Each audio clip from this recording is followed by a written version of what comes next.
Welcome back to another episode of Chats with Clark. Thanks for tuning in. If you haven't already, hit that subscribe button, give me a quick follow, and let's join this journey together. Here on Chats with Clark, we don't do poppy intros.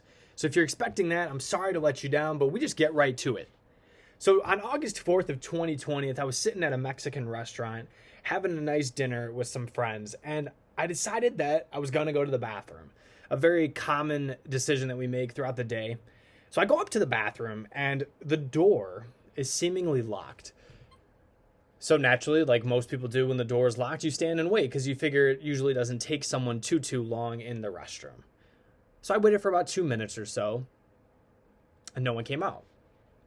So the decision then is, do I try again and awkwardly go at the door with someone probably still inside, or do I return to my seat? Electing for the latter, I went back to my table and did not use the restroom. About 3 minutes after I had gone, I noticed that a child had walked up to the restroom. Mind you, no one had walked out, and he went up to the door. Also, the door still seems locked. So what does he do? Instead of waiting for 2 minutes like I did, he barges in. Sure enough, the door was just stuck. There wasn't actually anyone in there, and if I would have had the wherewithal to either knock or I suppose barge in like a child, then I would have gotten to use the restroom when I had wanted to.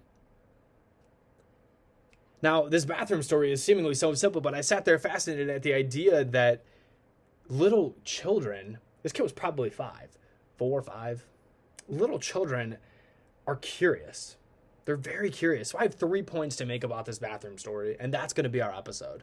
Number 1, that kids are curious. Number 2, why do we stop being curious? At what point do we tangent from this children-esque curiosity to this adulthood frame of mind where we don't barge into restrooms? And the third aspect is that kids just go for it. Kids put aside their cares, their worries, their state of mind, and they just go for it. So to note that children are curious, they don't know everything.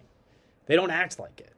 This kid didn't act like he knew what was going on inside the restroom. He didn't assume anything.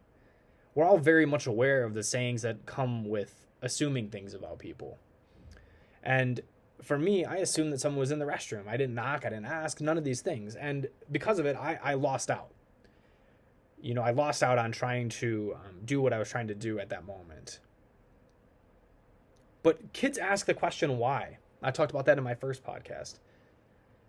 They ask the question how. They ask other questions to find out the reason for things happening. The reason. We all hear these stories, or they put it in movies and TV shows alike, where kids ask where babies come from. They're curious. They don't know anything. But then again, do any of us really know anything? We grow up. We are kids at one point. We have this curiosity naturally within us. And then eventually, we just stop being so curious.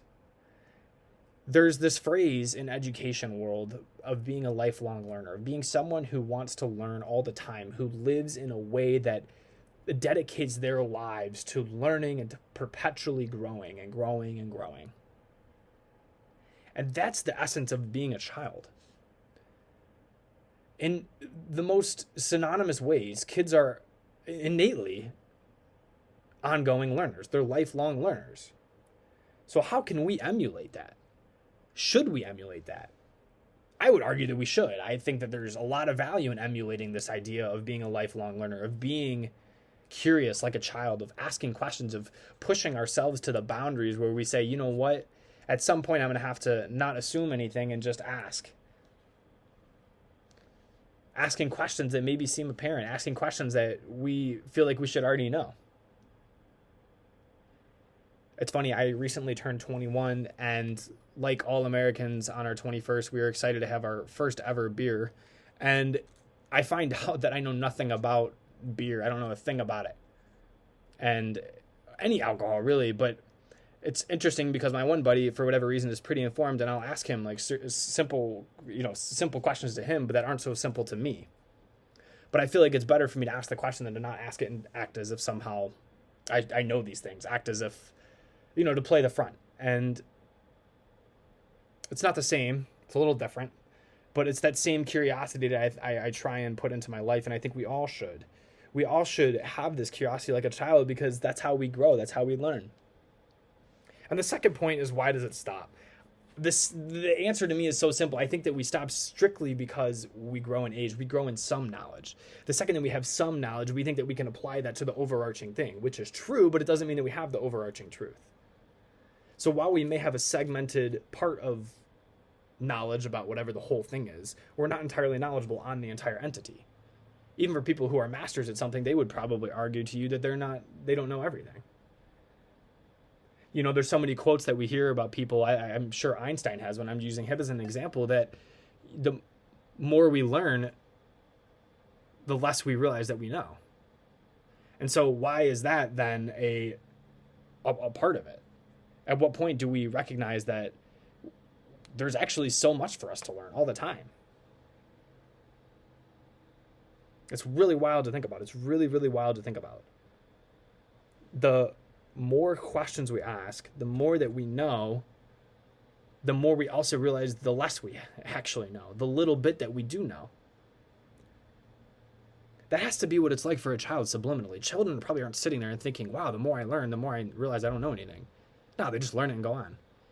But as I sit here and reflect upon it, I'm like, man, we just assume that we know things. It's dangerous. We carry ourselves in a way that we have such limited knowledge and think that it's gospel, that's everything, that this is all that we need to know.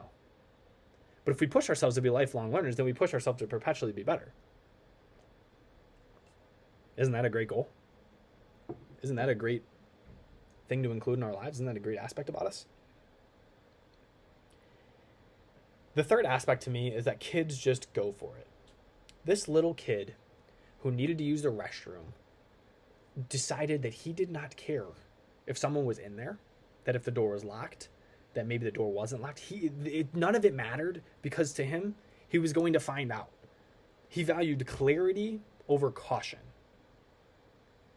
Now me, I valued caution over clarity. I didn't want to barge in there if someone's using the restroom and, needs to take their time. So we're coming from a different perspective. But it doesn't necessarily mean that one's better or one's worse. I would still elect, like most of us, to not barge into the restroom. But how quickly we could apply this same principle of clarity over caution to other aspects of our lives. My public speaking endeavor here is not one of telltale. It's not a for sure thing. But I am going to receive clarity by going about it and seeing what people have to say, as opposed to the caution where I would just sit and not do anything. And that's the same for anybody. It's the same for the kid who just posted a video in, I believe, Nigeria, posting he's a little African kid and saying that he wants to come play in the league. And it's a video of him shooting hoops, and he literally is pleading with someone in America to get him over here so that he can play and try and eventually make it to the NBA. And you could look it up. The story's true, but he's putting clarity and curiosity over his caution. His dream is ginormous. His dream is halfway across the world. But he posted it to Twitter. He tweeted one thing, and now all of a sudden he's got the NBA's attention. I don't think any of my tweets, probably anyone who listens to this tweets, have ever gotten the attention of the NBA, but that's just a guess. At least to the point where the NBA is considering having us, come and do training with them and come and do programs in their G League. Kids just go for it. The kid's 15. And now that's older than the kid that was looking in the restroom, but the kid still had that curiosity about him. What would we do in our lives if we were more curious, more excited like a child is?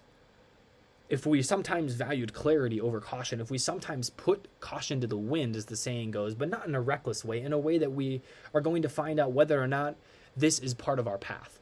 If we are going to find out whether or not this is where we're supposed to be at this specific time. Because we all have these questions, we all have these dreams, we all have these goals about X, Y, or Z, whatever it is, it doesn't matter. But for one reason or another, we tend to elect on the side of caution. We tend to, like I quoted in my first one, focus so much on perfection that it disguises our insecurities. And sometimes we got to just do. Just do. Whatever it is, we just do it. We get lost in the notion of being careful. We're afraid to leave our comfort zones. We think that somehow, if we sit long enough in something, if we avoid it long enough, that eventually it won't harp. But, to me, God is a little more persistent than that. God is going to harp where God is going to harp. And for those of you who are not in that same vein, you know what I'm talking about. You have an inside voice, just like the rest of us do, that's telling you where you think you should be, what you think you should be doing. Call that what you will. That voice doesn't tend to just disappear. We tend to be wondering. We don't want to sit back and look at it and wonder, wow, what would happen if I did this? Well, that's what happens because we value caution over clarity. If we don't value so much caution over clarity with things that aren't going to ruin ourselves or others, of course, then maybe we would actually experience something that we want to experience. Maybe we would do something that we really want to do, that we've been thinking about, that we have goals for. I would challenge all of us sometimes to barge into the door because it's either locked or it's not. And there's either someone in there or it's not. But if we barge in, we find the answer that we're looking for. We find what we need to do in order to succeed or not. If there's someone in the restroom, you stand back, but you got to wait. If there's no one in there, you get to use the restroom. You get to do it right then and there. It's the same thing with anything. To be a singer, to sell the most cars, to write the best book, to discover the cure for cancer, to fly out to Jupiter, to experience extra galaxies, whatever. To touch ground, the ocean floor, that is. To complete a triathlon, to run a marathon, to hold your breath for a minute, to anything, whatever you want to do. It's all the same principle. We dedicate our time to the caution instead of dedicating our time to get the clarity.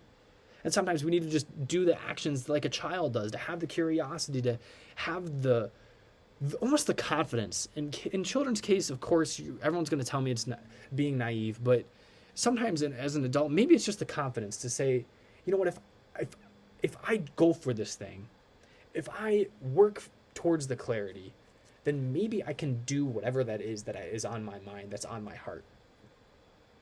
I think that's beautiful. Just to recap with you, children are curious. That little kid in the restroom was curious. The kid over in Nigeria that wants to play basketball was curious. What if I put out this tweet and ask for help? What if I knock on the door? What if I barge into the door? What could happen? I could get the result that I want, or I could get the result that I don't want, but I know that I tried. I know that I put forth the effort so that I have the mental capacity and the mental framework to understand where I am and to understand where I can go from there. Clarity is valuable. We want clarity. We end up in breakups with people and people want clarity. People get frustrated with the open endings of books and movies and TV shows. I want clarity. But then we don't. We don't act like we want clarity. We act like we want caution. We act like we value comfort and our safe zones and all of these things that are so much more for comfortability. Because when we're in our safety nets, when we're in our safety places, we aren't experiencing anything but what's comfortable. And we don't have that clarity because we're not outside of anything but what we're familiar with.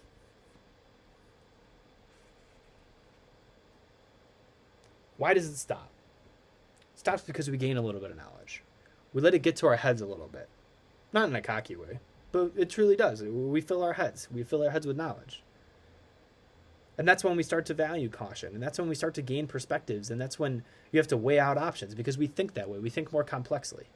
But sometimes simplicity is a beauty. Sometimes simplicity allows us to just see things more clearly. Like barging into the restroom. It's pretty simple. But the kids saw things more clearly. It's dangerous because we act on such a limited knowledge. And the third aspect is that kids just go for it. Kids take the time by not taking the time. Instead of worrying, they just do. And sometimes we ought to just do too.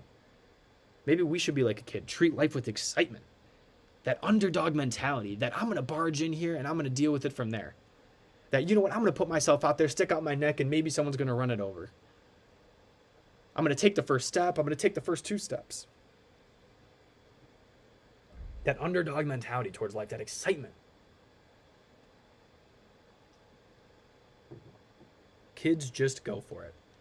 And my question that I pose to all of you is, what would we do in our lives if we were curious like a child?